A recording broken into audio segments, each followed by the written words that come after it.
Assalamualaikum warahmatullahi wabarakatuh.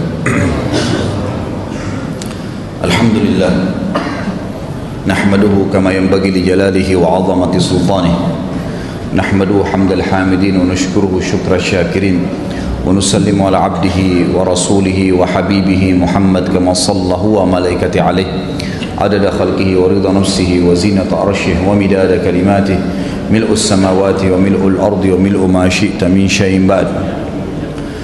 Tentu tidak henti-hentinya kita mengucapkan puji dan puja pada Allah Subhanahu wa taala, satu-satunya Tuhan yang tidak ada sekutu baginya, yang menciptakan langit dan bumi dan menciptakan seluruh makhluk yang ada di antara keduanya. Juga kita membacakan salawat dan taslim kepada Nabi Muhammad sallallahu alaihi wasallam sebagai bentuk kepatuhan kepada Allah, karena Allah juga dan malaikat yang memberikan salam kepada beliau. Seperti biasa jemaah sekalian, pada Selasa Ganjil saya membahas masalah atau lanjutan kitab Minhajul Muslim. Dan pada malam ini kita masuk ke pasal ke-10, beriman kepada hari kemudian. Setelah bab yang lalu kita membahas masalah beriman kepada risalah Nabi Muhammad sallallahu alaihi wasallam, dan panjang lebar sudah saya jelaskan. Terakhir kita tutup dengan mukjizat Nabi sallallahu alaihi wasallam. Beriman kepada hari kemudian adalah salah satu dari rukun iman. Hari kemudian maksudnya hari di mana kita akan dibangkitkan. Seorang mukmin yakin dengan masalah itu. Bapak Ibu sekalian, kalau Anda mengerjakan 5 rukun Islam, syahadat sudah, sholat sudah, zakat juga iya, puasa Ramadan, haji, tetapi pada saat Anda mengerjakan ibadah-ibadah ini, contoh misalnya sholat, Allahu Akbar, tapi dalam hati masih ragu, benar nggak nih Allah ada? Benar nggak nih malaikat catat? Nanti saya terima pahalanya nggak sih hari kiamat? Maka orang ini masih muslim, belum mukmin. Tentu derajatnya beda. Orang muslim hanya mengerjakan ibadah mahdhah saja, ibadah yang disebutkan di dalam 5 rukun Islam. Tapi kalau orang mukmin, dia mengerjakan ke-5 rukun Islam diikuti dengan ke-6 rukun iman. Meyakini Allah itu ada, melihat dia, mengawasi dia, menciptakan, mengontrol, memusnahkan. Kemudian juga Allah Subhanahu wa taala adalah pencipta segala sesuatunya. Lalu kemudian beriman Allah itu menciptakan makhluk yang bernama malaikat, dan sudah pernah kita jelaskan dalam salah satu pasal kita dulu beriman kepada malaikat, berapa banyak jumlah malaikat, nama-nama sebagian disebutkan, tugas-tugas mereka.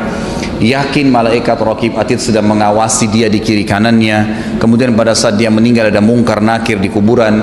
Yakin juga Allah menurunkan kitab-kitab dari langit, dan kitab-kitab juga sudah pernah kita pelajari, nama-namanya apa saja yang harus kita tahu.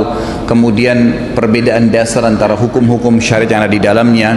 Kemudian juga beriman kepada adanya rasul-rasul yang Allah utus, dan sudah kita jelaskan pada pasalnya Allah mengutus 124.000 nabi, diantaranya 313 rasul, dan yang wajib kita imani adalah 313 rasul.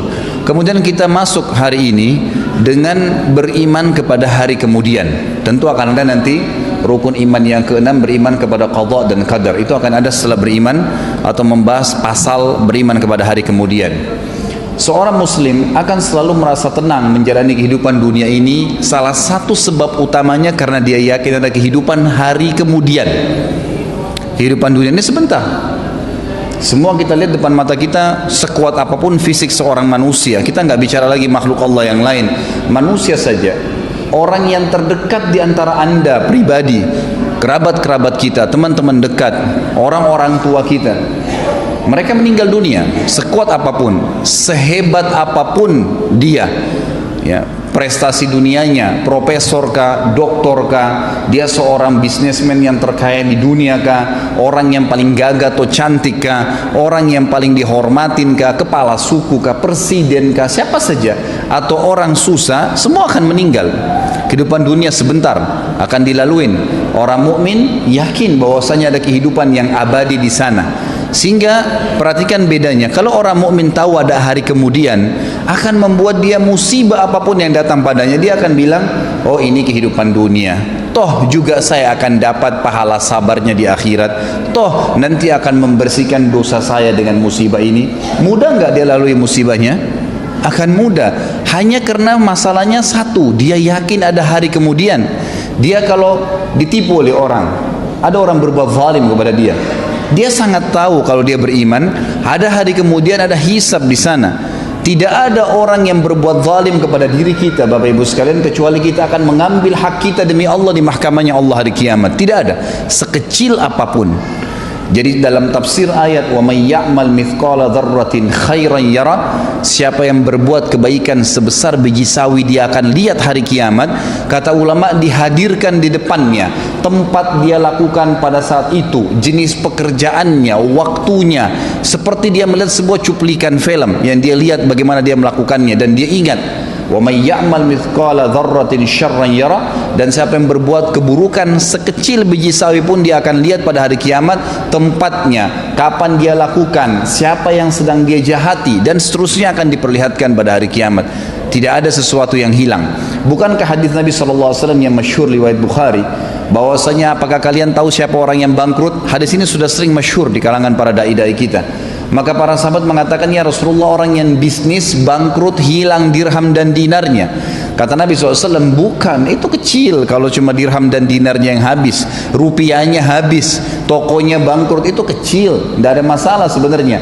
Tapi orang yang bangkrut yang sebenarnya adalah orang yang datang hari kiamat membawa pahala sholat lengkap, pahala puasa lengkap, pahala haji, pahala sedekah, banyak sekali.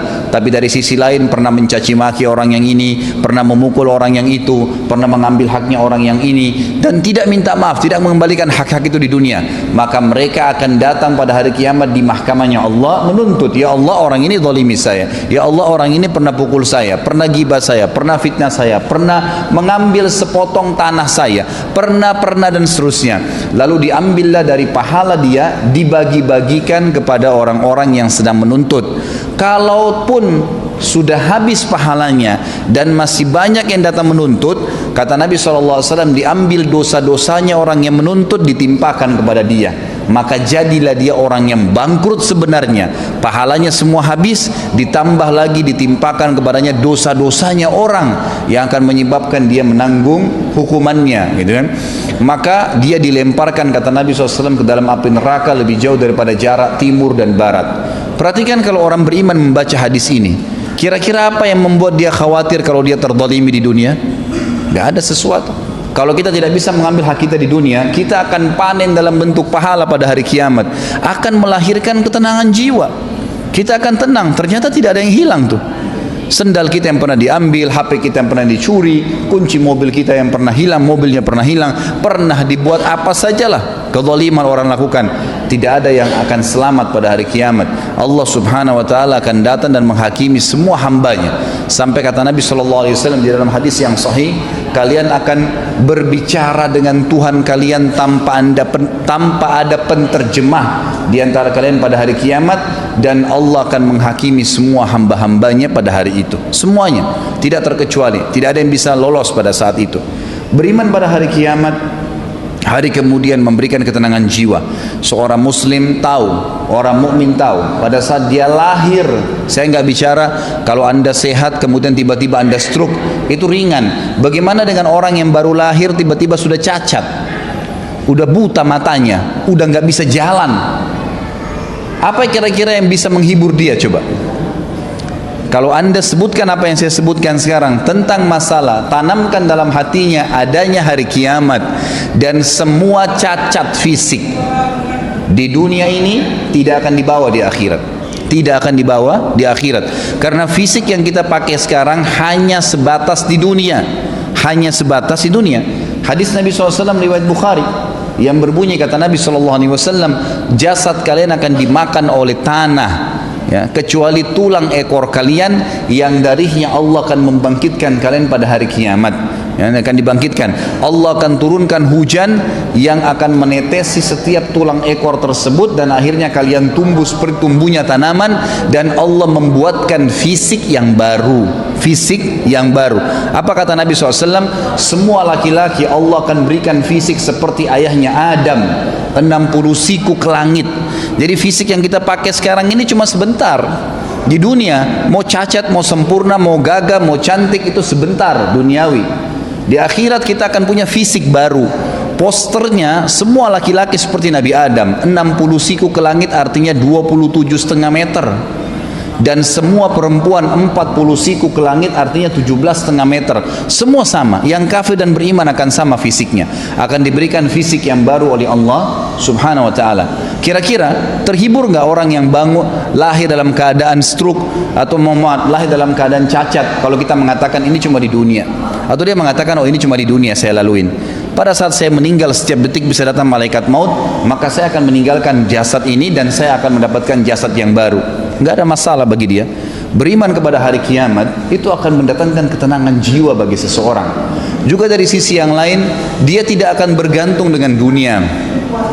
Dia akan meninggalkan dunia ini, dia jadikan dunia ini di belakangnya. Ulama sudah sepakat mengatakan, siapa yang mendahulukan akhirat dalam kehidupannya, maka dunianya akan ikut. Dan siapa yang mendahulukan dunianya, maka akhiratnya akan luput. Hilang akhirat itu. Tidak bisa. Coba anda fokus ke masalah akhirat. Azan, sholat. Waktunya puasa, puasa. Waktunya baca Al-Quran, baca Al-Quran. Berzikir, berzikir. Pokoknya ibadah. Waktunya sedekah, ya bersedekah. Semuanya dahulukan masalah akhirat. Maka dunia kita akan datang dengan sendirinya. Dimudahkan oleh Allah Subhanahu wa ta'ala. Dimudahkan dengan sangat mudah. Allah Subhanahu wa ta'ala datangkan dari belakang dia. Tapi orang subhanallah yang kejar dunia, sibuk dengan meetingnya, lupa dengan sholatnya dilewatkan. Ya subhanallah, bisa dia dahulukan meeting dengan partner bisnis daripada bertemu dengan Allah Subhanahu wa ta'ala, yang kalau dia bahasakan bahasa kantor sama saja dia sedang absen dengan Allah. Sebenarnya pada saat itu pencipta langit dan bumi yang memberikan kepada dia ruh, yang ciptakan jasadnya, yang mengizinkan hidungnya bisa menarik oksigen sehingga dia bisa hidup, ditinggalkan hanya dengan urusan dunia? Nggak mungkin. Tapi orang kalau yakin dengan hari kiamat, dia tahu ada Allah SWT akan menghisab pada saat itu, dia akan lebih mendahulukan masalah akhiratnya. Dunia akan jadi kecil bagi dia. Seorang mukmin pada saat punya rumah besar terus tiba-tiba jadi rumah kecil, nggak masalah buat dia. Nggak masalah buat dia, nggak ada masalah, karena semua yang dia tahu dunia sebentar, gitu kan? Sisi yang lain lagi, orang yang beriman kepada hari kiamat ini akan termotivasi jemaah sekalian untuk melakukan amal-amal saleh, sibuk dengan amal saleh. Nggak ada waktu bagi dia untuk berbuat dosa. Ingat, setiap dosa yang kita lakukan, kalau berhubungan dengan Allah Subhanahu wa ta'ala, zina, tidak sholat, syirik, berhubungan dengan Allah Subhanahu wa ta'ala langsung, kita taubat kepada Allah, Allah ampuni. Tetapi perbuatan dosa itu akan mendatangkan konsekuensi dari Allah. Hukumannya ada, pembersihan dosa itu. Kalau orang mukmin tahu ini, anda sebagai orang yang beriman tahu bahwasanya setiap dosa yang saya lakukan akan ada konsekuensi hukumnya, anda tidak akan melakukannya. Banyak orang berani, kalau dalam bahasa ulama itu tajarra Allah, dia berani sekali pada Allah karena dia belum tahu kalau dia melakukan satu perbuatan dosa akan datang konsekuensi hukum dari Allah, nggak bisa dia selamat. Anda hari ini dengarkan musik yang memang Allah haramkan, maka pastikan kuping anda akan ada masalah satu waktu. Allahu a'lam bagaimana, saya tidak tahu bagaimana hukumannya Allah, karena ulama tidak merincikan dan tidak ada dalil khusus. Orang kalau dengar musik telinganya akan luka misalnya, tidak. Tapi umumnya kata ulama, kalau telinganya melakukan perbuatan masalah, matanya melihat yang haram, hidungnya menghirup yang haram, lisannya mengucapkan kalimat yang haram, bibirnya mungkin mencium sesuatu yang diharamkan, tangannya menjamah yang haram, kepalanya diletakkan pada yang haram, kemaluannya diletakkan pada yang haram, kakinya melangkah pada tempat yang haram, pasti di anggota-anggota tubuh ini Allah datangkan hukuman. Jangan heran kalau anda pernah berbohong, tiba-tiba ada satu waktu kena sariawan. Itu sudah umum kata ulama kalau berhubungan dengan Allah Subhanahu wa ta'ala. Atau bisa Allah datangkan musibah yang lain, gitu kan? Ada orang yang pernah, kisah nyata, berzina terus hidupnya, naudzubillah, nggak berhenti tobat sama Allah. Peringatan Allah datang satu demi satu, nggak mau. Apa yang terjadi? Dia selalu punya sekretaris di Jakarta, kisah nyata. Dia punya sekretaris, selalu dia suruh cari satu perempuan, selalu. Peringatan Allah datang, ban mobilnya, sempat mobilnya tabrakan, masuk rumah sakit, tidak taubat. Peringatan Allah Subhanahu wa taala, istrinya dapat dia berbuat salah, terus marah, bertengkar rumah tangga, dia bohong, memutarbalikkan fakta, tidak juga dijadikan sebagai pelajaran. Cobaan demi cobaan datang, tidak mau dia engah sama dia. Terakhir Allah Subhanahu wa taala membuat dia meninggal. Dia tiba-tiba punya penyakit jantung, dan itu meninggal gara-gara satu kasus. Dia tidak mau tobat dari zina, ternyata anak perempuannya berbuat zina juga, dan sekretarisnya tidak kenal kalau ini anak dia. Dibawa ke hotel, pada saat dia masuk dikatakan ada anak perempuan yang bagus. Begitu dia masuk ternyata dia kaget, anak perempuan yang siap zina dengan dia adalah anak perempuannya sendiri. Lalu dia sakit jantung, meninggal di tempat. Allah Subhanahu wa taala mendatangkan hukuman. Maka Bapak Ibu sekalian, jangan merasa aman dengan dosa kepada Allah Subhanahu wa taala. Enggak main-main itu. Kalau kita tahu dan kita beriman bahwasanya al-jaza min jinsil amal, sebagaimana sabda Nabi SAW, akan datang balasan sesuai dengan kadar perbuatan seseorang, maka kita tidak akan lakukan itu. Begitu pula dengan berhubungan masalah haknya manusia, mencuri, menggibah, memfitnah, haknya manusia, mengambil haknya dia. Kalau kita tidak kembalikan, mungkin karena kita anggap kita orang hebat, punya strategi, punya cara untuk menipu orang, atau punya ilmu, atau punya kedudukan, lalu kemudian kita menindas orang lain, orang itu tidak bisa menuntut. Nggak ada yang selamat dari mahkamah Allah SWT. Perhatikan kata ulama, hari ini Anda menipu, besok pasti Anda ditipu, pasti. Hari ini Anda berbohong, besok Anda akan dibohongi. Hari ini Anda menggunjing, lusa dan kapanpun waktunya Anda akan digunjing dengan orang. Balasan akan datang sesuai dengan kadar perbuatan. Itu di dunia ya, belum akhirat. Di akhirat itu cuma bukan berarti sudah bersih dosanya dengan pelanggaran, dengan cobaan tersebut, tidak. Itu akan, kalau dia tidak taubat, akan datang hukuman yang berat di hari kiamat nanti. Kalau kita tahu dan sadar bahwasanya ada hisab hari kiamat, kita akan lebih hati-hati, tidak akan mudah untuk melakukan perbuatan dosa, karena berat di dunia, berat juga di akhirat nanti. Saya bacakan di sini, dikatakan oleh Syekh Abu Bakar rahimahullah, seorang muslim beriman bahwasanya kehidupan dunia ini mempunyai saat-saat di mana ia akan berakhir pasti, dan mempunyai hari terakhir yang tiada hari sesudahnya. Maksudnya akan ada hari pembangkitan yang tidak ada lagi hari setelah itu, artinya sudah kehidupan abadi. Lalu datang kemudian kehidupan berikutnya untuk kehidupan akhirat.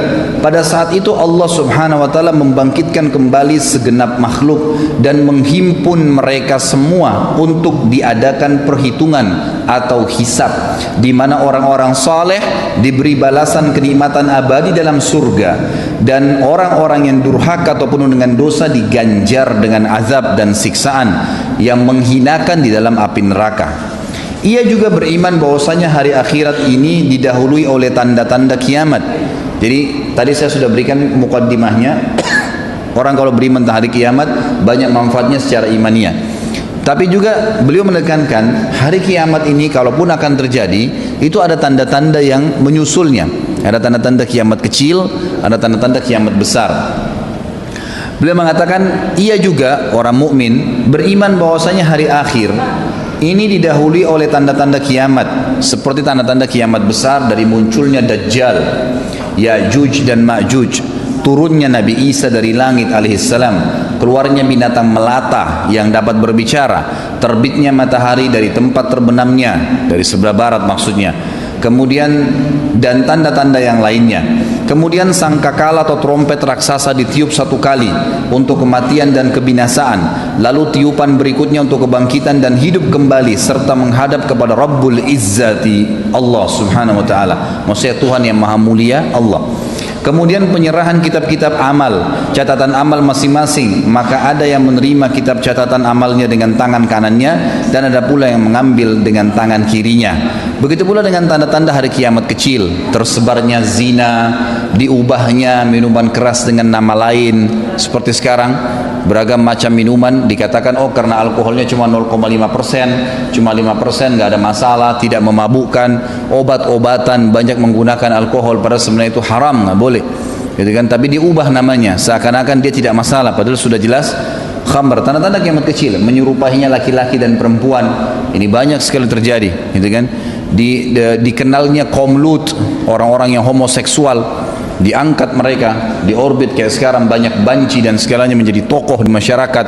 Ini semua tanda-tanda kiamat kecil, dan banyak sekali tanda-tanda kiamat kecil yang sudah terjadi, dan sekarang ini tinggal tahap penyelesaian tanda-tanda hari kiamat kecil dan menyusul ke tanda-tanda kiamat besar. Kalau kiamat besar nanti akan kita sebutkan ada 10 tanda-tanda kiamat besar sebelum datang kiamat yang terjadinya gempa yang akhirnya menghancurkan semua apa yang ada di bumi ini. Dikatakan oleh beliau, jadi tahapannya adalah beriman kepada hari kiamat akan mendatangkan banyak sekali manfaat kepada kita tadi secara imaniah. Kemudian sebelum kiamat terjadi ada tanda-tanda kiamat besar dan tanda kiamat kecil. Kemudian tentu beriman kepada hari kiamat ini juga akan berentetan dengan hari kebangkitan nanti pada saat kita dibangkitkan di mahsyar. Nanti akan kita rincikan panjang lebar masalah itu.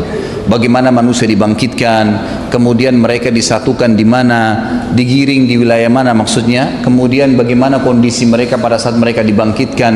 Ya, sebagaimana dalam hadis dijelaskan mereka tidak menggunakan pakaian, tidak berkhitan, tidak menggunakan alas kaki. Kemudian apa yang terjadi di mahsyar sebelum Allah Subhanahu wa taala datang menghakimi, apa yang menyebabkan Allah datang menghakimi makhluknya, lalu siapa saja golongan-golongan yang akan selamat dari panasnya matahari pada saat itu, lalu kemudian golongan-golongan yang selamat untuk masuk ke surga. Ya, golongan pertama siapa saja, golongan kedua, golongan ketiga dan seterusnya. Kemudian siapa saja yang akan masuk ke dalam api neraka. Lalu kita insya Allah akan menggambarkan tentang surga dan neraka juga pada bahasan kita nantinya. Beliau mengatakan di hari kiamat akan disiapkan mizan, timbangan amal, dan perhitungan amal hisab akan dilaksanakan.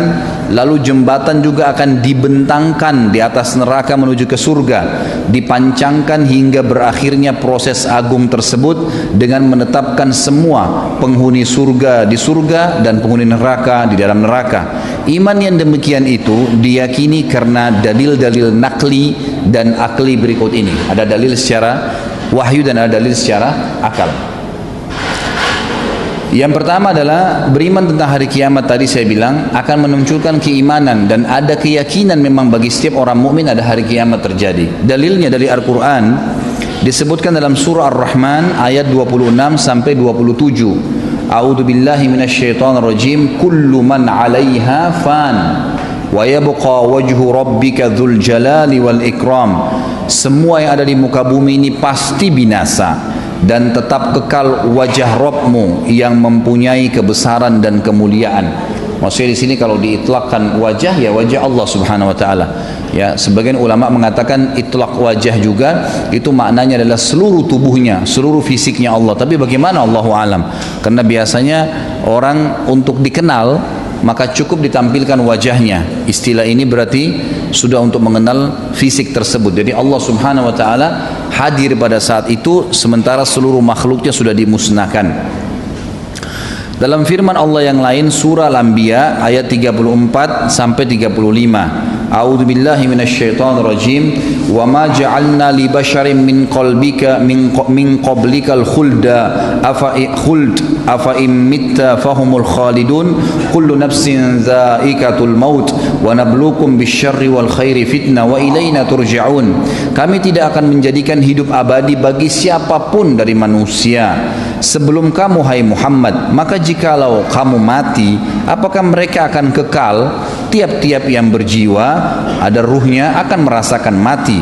Kami akan menguji kamu dengan keburukan kalian, maksudnya manusia semua, keburukan dan kebaikan sebagai cobaan yang sebenar-benarnya, dan hanya kepada kamilah kalian akan dikembalikan. Kemudian ini saksi bahasan, tentunya tidak ada orang yang kekal, semua akan mati.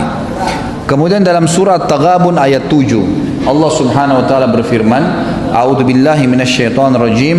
Za'amal ladzina kafaru an lan yub'atsu qul bala wa rabbi latub'atsunna thumma latunabba'unna bima 'amiltum wa dzalika 'ala Allahi yasir. Orang-orang kafir mengatakan bahwa mereka sekali-kali tidak akan dibangkitkan. Katakanlah hai Muhammad, tidak benar, tidak demikian. Demi Rabbku, benar-benar kalian akan dibangkitkan. Kemudian akan diberitakan kepada kalian apa yang telah kalian kerjakan. Yang demikian itu adalah mudah bagi Allah. Mudah bagi Allah. Ini semua ayat-ayat yang membahas tentang adanya hari kiamat.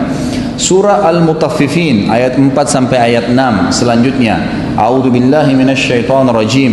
Ala yadhunnu ulaika annahum mab'utsun liyaumin 'adzim yauma yaqumun nasu lirabbil alamin.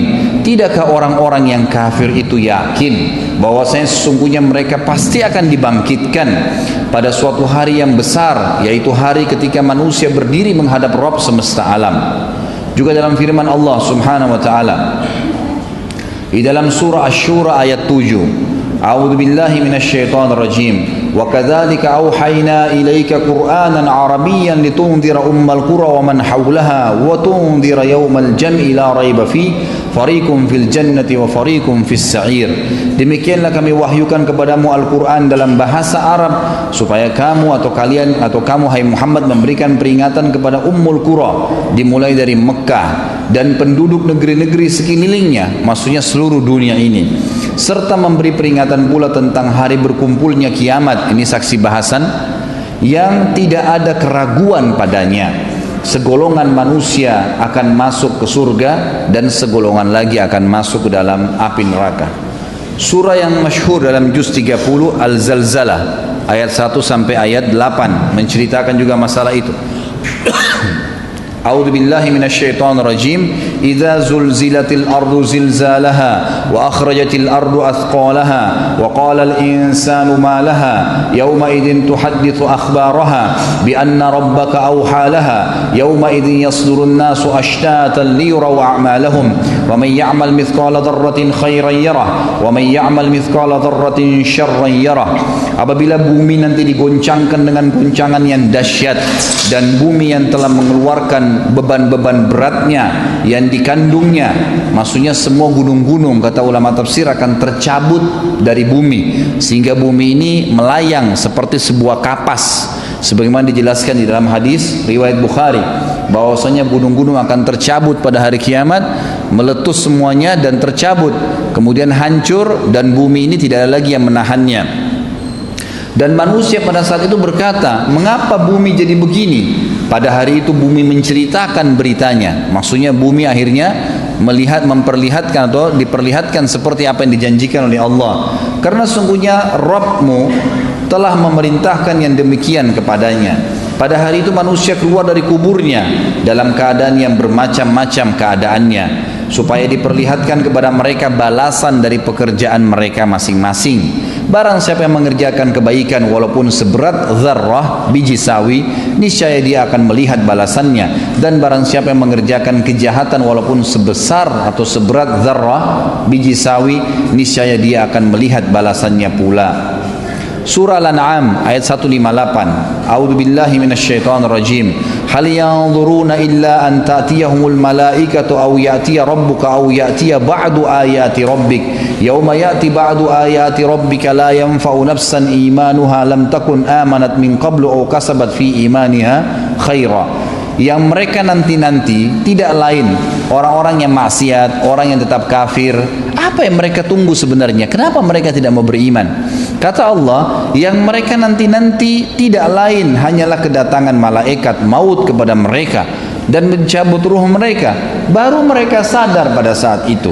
Atau mereka menunggu kedatangan Rabbmu, hai Muhammad, nanti hari kiamat, dan kedatangan sebagian tanda-tanda Rabbmu tentang hari kiamat. Apakah mereka menunggu nanti gempa, nanti meletus bumi, nanti ditiup sangkakala, baru mereka mau sadar, peringatan-peringatan datang mereka tidak mau ambil? Pada hari datangnya sebagian tanda-tanda Rabbmu, hai Muhammad, tidaklah bermanfaat lagi bagi orang yang tidaklah bermanfaat ya lagi iman seseorang bagi dirinya sendiri yang belum beriman sebelumnya, atau dia belum mengusahakan kebaikan pada masa itu, ya pada masa itu. Jadi dalil-dalil yang saya sebutkan tadi cukup banyak ya. Ada 1, 2, 3, 4, 5, 6, 7 ayat Al-Quran. Semua menceritakan tentang pasti terjadinya kiamat. Tidak ada keraguan di dalamnya. Juga dalam hadis Nabi SAW disebutkan, pasti demi zat yang hubungan dalam hubungan kalian akan dibangkitkan pada hari kiamat. Kalian akan dibangkitkan pada hari kiamat. Lalu hadis syafaat kubra yang masyhur di mana Nabi SAW menceritakan bagaimana terjadinya kiamat dan dahsyatnya pada saat itu. Itu juga nanti akan saya jelaskan pada saat menjelaskan masalah mahsyar. Kita masih fokus ke masalah dalil tentang adanya hari kiamat. Sebagian ulama mengatakan terjadinya gempa, longsor, banjir, badai, banyak fenomena alam yang besar, dan tidak ada satu negara pun yang terlepas daripada kejadian ini. Tidak ada negara yang tidak pernah banjir. Mekah pun pernah banjir, gitu kan? Badai, ya. Kemudian apa saja, gempa, hampir semua merasakan itu. Kata ulama, ini tanda-tanda dari Allah Azza wa Jal yang mengingatkan kepada kita bahwasanya memang kiamat itu mudah terjadi, setiap saat bisa. Bukankah para ilmuwan sekarang sepakat, Bapak Ibu sekalian, kalau gempa itu terjadi di satu wilayah terkecil di muka bumi ini 1 menit, maka itu sudah cukup untuk menghancurkan setengah bumi ini atau bahkan semua bumi. 1 menit. Makanya gempa itu hitungan detik. Ya, apalagi kalau gempanya sejam, ya, mungkin sebentar. Berarti sangat mudah kalau Allah SWT ingin menghancurkan semua ini. Sangat mudah sekali.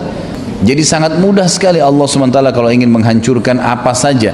Bukankah orang yang tidak pernah melihat banjir sebelumnya kaget pada saat banjir terjadi, kemudian mereka bingung kok bisa terjadi, dicarilah 1000 macam alasan, padahal sebenarnya adalah fenomena alam yang Allah Subhanahu wa taala memang akan menitik beratkan, akan menjadikan ada penyebabnya sehingga terjadi, dan akhirnya Allah Subhanahu wa taala menyuruh manusia untuk mengambil pelajaran dari situ.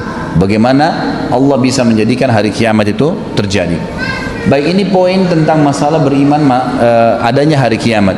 Kita masuk ke tanda-tanda hari kiamat. Sebelum terjadi hari kiamat akan ada tanda-tandanya, Kalau tanda-tanda kecil banyak sekali, tidak terhitung. Di antaranya sabda Nabi SAW, tidak akan terjadi hari kiamat. Tanda-tanda kecilnya adalah sampai aku diutus menjadi nabi. Sudah diutus menjadi Nabi SAW. Meninggalnya aku. Nabi SAW sudah meninggal 1400 tahun lebih yang lalu, Bapak Ibu sekalian. Itu tanda-tanda hari kiamat juga. Kemudian kata Nabi SAW juga tersebarnya penyakit taun, yang banyak diantara kaum muslimin terbunuh. Ini sudah terjadi di zaman Umar bin Khattab radhiyallahu anhu. Tersebarnya fitnah diantara kaum muslimin, dan itu juga dengan meninggalnya Umar bin Khattab. Kemudian terbebaskannya negeri Furs, Persia, dari kekufuran mereka, dan mereka masuk Islam. Ini juga terjadi zamannya Uthman bin Affan, zamannya Umar bin Khattab. Lalu kalian akan mendapatkan, ya, Masjid Aqsa, dan itu zaman Umar bin Khattab juga sudah terjadi. Jadi tanda-tanda kiamat kecil sudah berentetan, sudah terjadi semua ini. Dan yang sekarang kalau kita mau deret semua itu banyak sekali. Tapi yang sekarang kita alami adalah tanda-tanda kiamat kecil yang terakhir. Tanda-tanda kiamat kecil terakhir ini banyak, diantaranya minuman khamar tadi saya bilang dianggap sebagai minuman yang biasa. Banyaknya laki-laki yang menyerupai perempuan, perempuan menyerupai laki-laki. Banyaknya tersebarnya tempat perzinahan. Negara mana sekarang yang tidak ada perzinahan kelihatan? Allahu alam, kecuali Saudi mungkin yang tidak ada terang-terangan. Kalau sekarang lebih banyak negara Islam, Indonesia negara Islam, lampunya terang, tempat diskotik, bar, maksiat, tempat perzinahan, ya, umum perzinahan, cuma dinamakan tempat hiburan. Di dalamnya ada perempuan penghibur, udah tempat perzinahan, cuma dinamakan dengan nama lain. Saya kemarin umroh, ini bimbing umroh, saya masuk ke Turki. Saya pikir Turki itu mungkin seperti menamakan nama Islam, ya, membawa nama Islam karena dulu khilafah Islamiyah. Sampai saya mengunjungi istana-istana para sultan yang dulu memimpin khilafah Utsmaniyah, sedih melihatnya. Subhanallah, hampir di setiap pinggir jalan jarang kita temukan perempuan yang berjilbab. Jarang sekali. Sampai saya tanya pembimbing turnya, laki-laki, saya bilang, ini sudah jadi kebiasaan orang-orang Turki. Apa ini semua muslim? Dia bilang ini semua muslim. 95% muslim, sama dengan kita orang Indonesia, banyak sekali muslimnya, tapi nggak ada simbol Islam, tidak ada simbol Islam di situ. Ini bukan tanda-tanda hari kiamat. Tanda-tanda kiamat kecil juga adalah terbukanya aurat. Sampai-sampai kalian sudah sampai-sampai orang yang menutup aurat itu dianggap asing, dan orang-orang yang membuka aurat dianggap prestasi. Sekarang sudah terjadi itu. Orang yang jalan sekarang perempuan pakai rok pendek percaya diri, orang yang pakai jilbab malu jalan di tempat keramaian. Terbalik sekarang. Makanya sabda Nabi SAW, Islam itu bermula asing dan akan kembali asing nanti, tanda-tanda hari kiamat. Maka beruntunglah orang-orang yang dianggap asing pada saat itu. Banyak tanda-tanda hari kiamat. Satu-satunya tanda-tanda kiamat kecil yang belum terjadi adalah Malhamah Kubra namanya. Malhamah Kubra ini adalah perang besar-besaran terjadi antara Islam sama kekuatan Nasrani. Saya bukan menyebutkan ini kemudian mengatakan kita harus perang, bukan. Ini memang hadis Nabi menyampaikan masalah itu. Nabi SAW menjelaskan akan terjadi nanti tahaluf. Tahaluf itu kesepakatan antara kalian dengan Bani Ahmar. Bani Ahmar itu orang turunan orang-orang non-muslim, diistilahkan dengan Bani Ahmar di zaman Nabi SAW. Bapak-Ibu sekalian, kata Nabi SAW, nanti akan tahaluf, akan bersatu untuk memerangi satu kaum. Tidak tahu kaum ini siapa, Allahu alam. Siapa mereka yang akan diperangi tidak tahu, tapi waktu itu orang muslim sama orang Nasrani akan bersatu. Kemudian setelah menang melawan yang sedang menjadi target itu, dia dikeroyokin kelompok itu, tidak tahu kelompok itu siapa, Allahu alam. Kemudian nanti kalian akan menang, lalu pulanglah masing-masing prajurit-prajurit ini ke tempatnya, sampai ada prajurit muslim dan Nasrani dari negeri Syam. Negeri Syam, jadi negeri Syam itu sekarang Syria, Lebanon, Palestina dan Yordania. Jadi dulu negeri Syam namanya.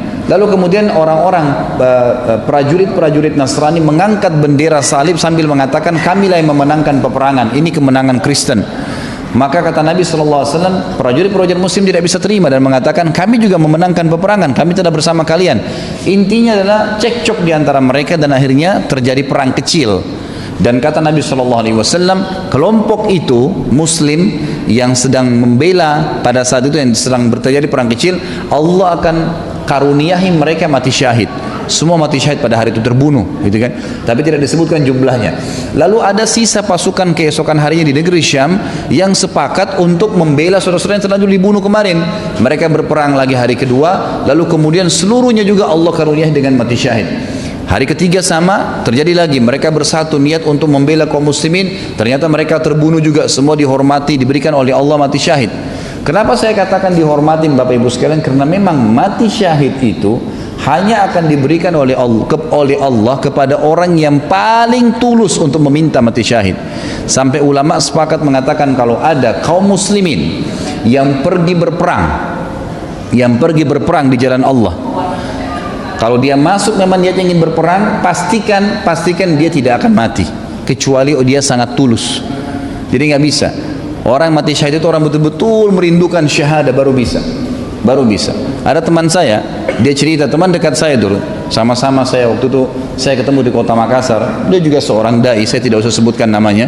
Tapi pada saat tahun 1990 dulu lagi ribut antara kaum muslimin dan fatwa ulama tentang jihad di jalan Allah melawan Uni Soviet. Maka beliau sempat ikut dari Indonesia berangkat ke sana.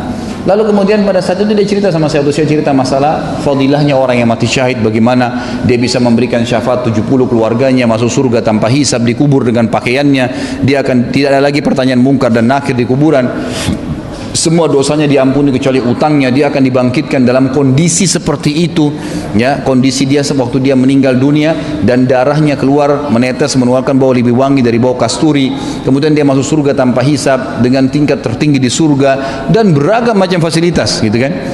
Maka saya bilang itu fadilah luar biasa. Dia bilang subhanallah. Terus saya bilang orang yang masuk medan perang, setahu saya ulama bilang tidak sembarangan mati syahid. Dia bilang sama saya tiba-tiba, saya alamin itu, dia bilang akhi. Dia bilang saya alamin. Saya bilang gimana antum alamin? Dia bilang saya pernah ikut waktu itu. Sebagaimana antum tahu pernah saya ikut di perang di jihad itu. Kemudian saya pernah jalan di sebuah tempat, kami menghindari peluru orang-orang Rusia yang banyak sekali.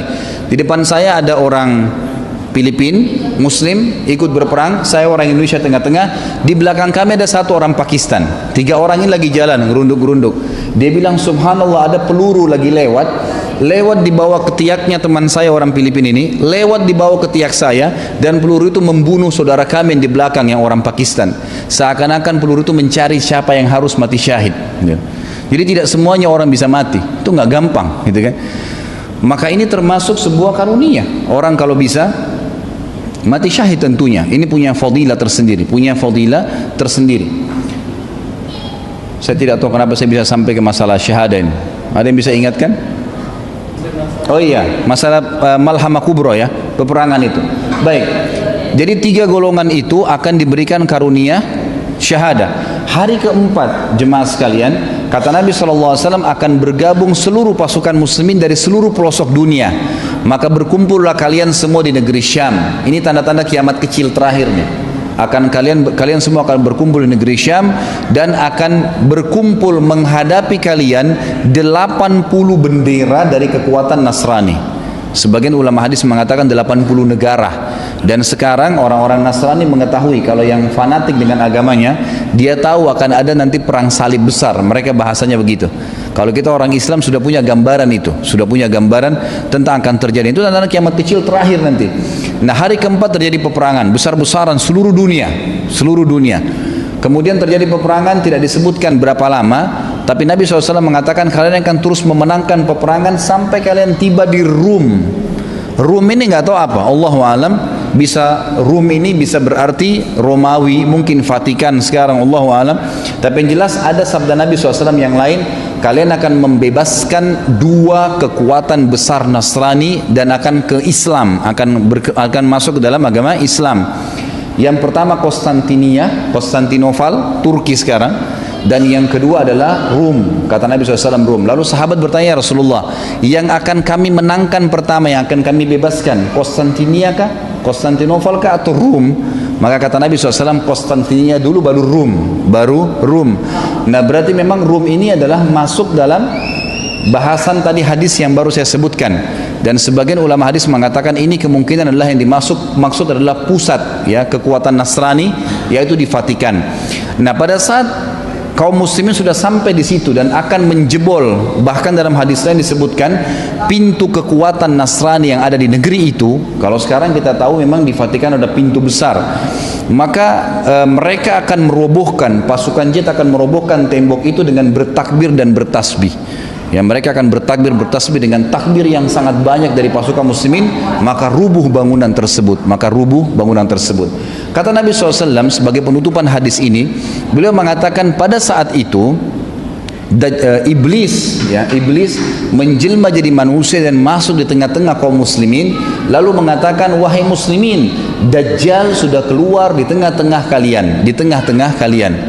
Sementara semua umat Islam pada saat itu yang ikut berjihad sangat tahu hadis Nabi kalau Dajjal keluar. Dajjal adalah tanda-tanda kiamat besar pertama. Jadi ini pertemuan antara tanda-tanda kiamat kecil terakhir dengan tanda-tanda kiamat besar pertama. Karena tanda-tanda kiamat ada besar, yang ini ada 10. Yang pertama dimulai dengan Dajjal.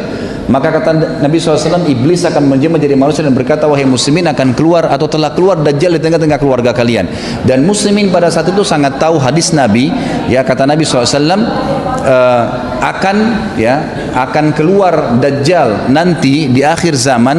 Siapa di antara kalian yang mendengarnya keluar di satu tempat, maka dia menjauhinya, menjauhi tempat itu, pergi jauh, jangan sampai mendekat, gitu kan. Dan siapapun, walaupun dia harus ke gunung, jangan seseorang di antara kalian berkata iman saya kuat lalu dia menghadapinya, maka dia menjadi pengikutnya, karena Dajjal akan mengaku sebagai Tuhan. Akan kita bahas nanti bagaimana Dajjal, ciri-cirinya, dari mana dia keluar, bagaimana kerusakan yang akan dia lakukan, itu ada semua bahasan sendiri. Tapi saya akan bahas transisi daripada atau tanda-tanda kiamat kecil terakhir ini. Kata Nabi SAW, maka pada saat itu seluruh mujahidin menyebar, seluruh mujahidin kembali ke rumah-rumah mereka, karena mereka khawatir jangan sampai Dajjal sudah keluar di tengah-tengah keluarga mereka. Maka pada saat itulah jemaah sekalian, kata Nabi SAW, bubar seluruh muslimin, tidak jadi merubuhkan Rum, kemudian tapi sudah bebas dari kekufuran. Kemudian pada saat itu keluarlah Dajjal di tengah-tengah kaum muslimin dari sebuah kota atau wilayah di Khurasan. Khurasan ini di Iran, yang bernama Yahudiyah. Dan subhanallah, kota itu sekarang ada di Iran, namanya kota Yahudiyah, mayoritas penduduknya Yahudi. Kata Nabi SAW, Dajjal akan keluar dari situ diikuti dengan 70.000 dari orang Yahudi Asbahan ini wilayah Iran, Allahu a'lam.